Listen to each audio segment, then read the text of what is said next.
Hi வணக்கம். நம்ம Chennai ஆஸ்ட்ரோடிக் clinic இப்போ ஸ்ரீலங்காவுக்கு வந்துருச்சு. எல்லாருமே நம்ம தாவடியில் ஜஃப்னாவில் பண்ணிக்கலாம், அதே நேரத்தில் கொழும்பில் பண்ணிக்கலாம், அப்புறம் கல்முனையிலையும் பண்ணிக்கலாம்.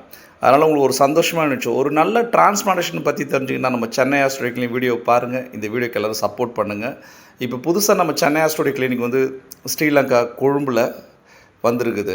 ஜஃப்னாவில் இருக்குது, ஜஃப்னாவில் தாவடியில் இருக்குது. நீங்கள் எல்லோரும் எங்களுக்கு சப்போர்ட் பண்ணணும். இந்த வீடியோ முழுசாக பாருங்கள். ஒரு நல்ல டிரான்ஸ்பிளான்டேஷனாக என்னன்னு உங்களுக்கு புரிதல் கிடைக்கும். அதே நேரங்களில் ஒரு டிரான்ஸ்ஃபர் பண்ணுறவங்க யாரும் பயப்பட வேண்டாம். இந்த வீடியோ முழுசாக பார்த்துட்டு உங்கள் கமெண்ட்ஸை மென்ஷன் பண்ணுங்கள். இதில் ஃபோன் நம்பர் கொடுக்குற நேரடியாக கிளினிக் வந்து கன்சல்டிங் எடுத்துகிட்டு 10 நாளில் உங்கள் சொட்டத்தால் பழைய முடியும் பார்க்கலாம். இப்போ நம்ம பார்க்கலாம். அதாவது நிறைய நண்பர்கள் வந்து இந்த டென்சிட்டி சொல்லக்கூடியது மேலே பார்க்கலாம். நம்ம டென்சிட்டி எந்த அளவுக்கு பண்ணுறோன்றதை நான் அதை கொஞ்சம் க்ளோஸாக போய் காட்டுறேன். இப்ப பார்க்கலாம் இந்த இடத்துல என்ன மாதிரி டென்சிட்டி கொடுக்கணும்ன்றத நீங்க பார்க்கலாம். அதாவது இவருக்கு நம்ம இன்னும் முடியல.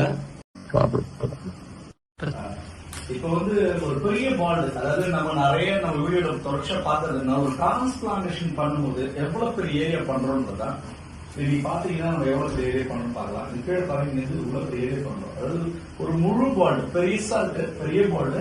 சோ நம்ம நிறைய பேர் ஒரு சந்தேகம் வரலாம், இந்த டிராப் கவுண்டிங் சொல்றாங்க. அது பாத்தீங்கன்னா மேக்ஸிமம் டிராப் கவுண்டிங் சொல்றாங்க.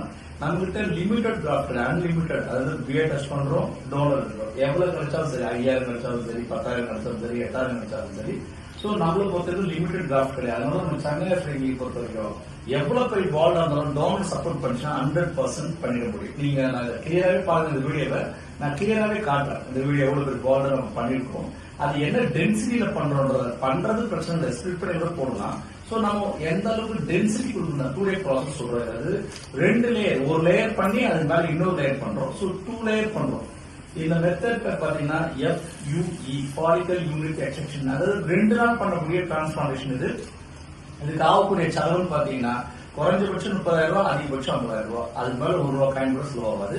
அதனால பயப்பட தேவையில்லை. இந்த டிரான்ஸ்பிளான்டேஷனை பொறுத்த வரைக்கும் உங்களோட ரிசல்ட் பாத்தீங்கன்னா 6 மாசம் 10 நாள்ல சொட்ட தள்ளு பழைய முடியும் பார்க்கலாம். எக்ஸ்ட்ரேட் பண்ண மாதிரி 6 மாசத்துல பாத்தீங்கன்னா தலையை தூக்கி வரலாம். அப்புறம் நிறைய பேருக்கு ஒரு சந்தேகங்கள் வரலாம், அதாவது தொடர்ச்சியாக மெயின் பண்றது மெடிசின்ஸ் எடுக்கணுமான்னு. அப்படி ஒரு விஷயம் தேவையில்லை, மெடிசின்ஸ் தேவையில்லை. நம்ம சென்னை ஆஸ்ட்ரோடிக் பொறுத்து தொடர்ந்து எந்த மெடிசின்ஸ் எடுக்க வேண்டாம்.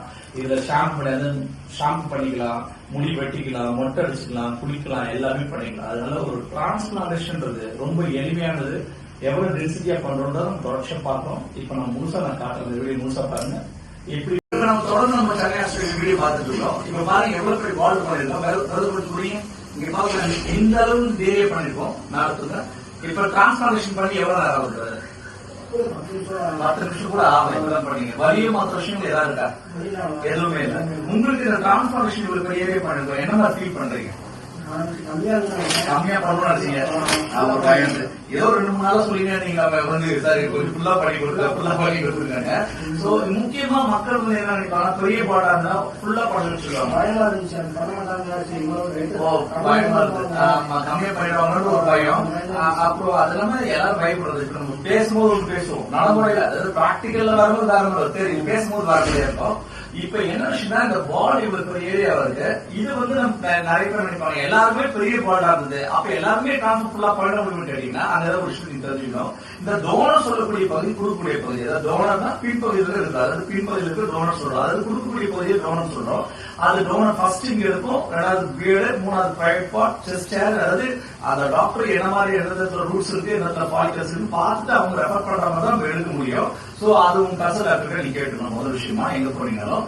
இப்ப நம்ம இவருக்கு எடுத்துக்கிறது டோனர் ஏரியா. ஃபர்ஸ்ட் பெரிய போர்டு டோனர் எடுத்துரும், பற்றாக்குறைக்கு பியர்டு எடுத்துருக்கோம். இதுல என்ன விஷயம், நிறைய பேர் டிரான்ஸ்பிளான்டேஷன் பண்ணா இப்ப முடி இங்க வளர்ந்துடும், அதாவது வழிக்கிற இடத்துல முடி எல்லாம் வளர்ந்துடும். ஆனா எடுத்த இடத்துல திரும்ப முடி வளர்ந்துடும் சொல்லிட்டு அவங்க நம்புவாங்க. சோ அது தவறான கருத்து. எந்த இடத்துல எடுத்தாலும், அதாவது டச் பண்ண இடத்துல ரூட்டோட எடுக்கிறோம், திரும்ப அந்த இடத்துல வளராது. அப்ப வளரல அந்த இடத்துல பாட் ஆகும்னு கேட்டீங்கன்னா அதுதான் கிடையாது. ஏன்னா ஒரு ரூட்டுக்கு இன்னொரு ரூட்டுக்கு இடையில ஒரு ரூட் இருக்கும். அது நாங்க வந்து பின்தல டோனர்ன்றது இப்படி வரும், அதாவது இந்த லேங்கில் வளர்றதுனால இந்த இடத்துல எடுக்கிற முடிக்கு இந்த இடத்துல இருந்து முடி வளர்ந்து மறைச்சிக்கும். இப்ப நம்ம மேல எடுத்து அது மேல இருந்து மறைச்சிக்கும். சோ பின்பல் இது தெரியாது, டோனர் எடுக்கும்போது தெரியாத அளவு தான் எடுப்போம். மேக்சிமம் ஒரு குறிப்பிட்ட லெவல் எடுப்போம். ஒரு 100 முடிக்கிற இடத்துல நாங்க ஒரு 25 30 எடுப்போம். சோ மீதி 70 முடி அதை கவர் பண்ணிக்கிறதுனால பயப்பட வேண்டிய யாருக்கு அவசியம் கிடையாது. பியர்டு டச் பண்ணிட்டோம், பியர்டு டச் பண்ண பியர்டு வளராது. சோ வளராதுதான் ரைட். ஆனா பியர்டு நம்ம எங்க எடுக்கிறோம்ன்ற விஷயங்களை பாருங்க. நம்ம பின்பகுதி கீழே எடுக்கணும், இந்த ஆங்கிள் கை வைக்கல. ரைட்டுங்களா? அப்ப என்ன ஆகும்னா இந்த பகுதி நமக்கு மேக்ஸிமம் தேவைப்படாது. சோ அந்த பகுதி எக்ஸ்ட்ரா இருக்கிறத நம்ம எடுக்கிறோம். அதுவும் பேஷண்ட் சொன்னாதான் இருக்கும், ஏன்னா அந்த ஃபேஸ்ல இருக்கிறதுனால. அதே நேரங்களில் நிறைய பேஷண்ட் நினைக்கலாம், இப்ப டிரான்ஸ்பிளான்டேஷன் பண்றோமே இதெல்லாம் முடி எப்படி வந்துருமா 100%? 100க்கு 100 வரும். ஏன் அப்படின்னா பாலிகல்ஸை டச் பண்ணி நம்ம எடுக்கும்